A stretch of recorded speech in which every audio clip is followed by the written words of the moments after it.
ходила, диди, Ох, і дівчоночка,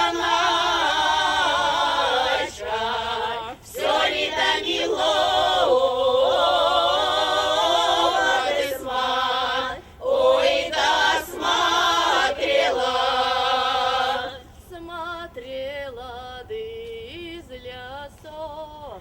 ой, чади, ох, и темно, да тихой ветер из ой, да спрадувал, Спрадували, да тихой ветер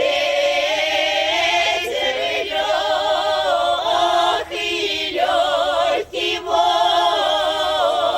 воздух, с древы до листочки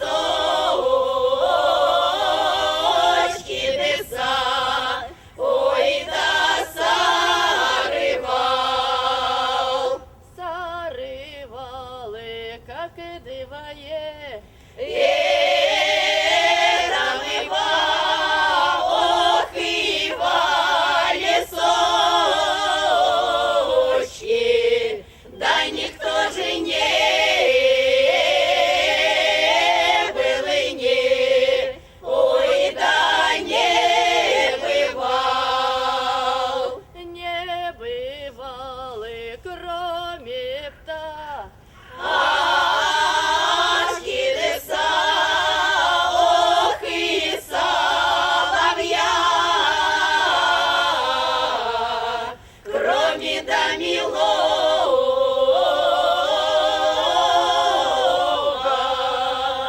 ой, мам, ой, да дружка. Русская песня для меня вся жизнь. Потому что я сколько помню себя, столько и пою вот именно вот эти старинные песни. Я на них выросла. Это моя душа, это моя жизнь, это мое сердце, это все.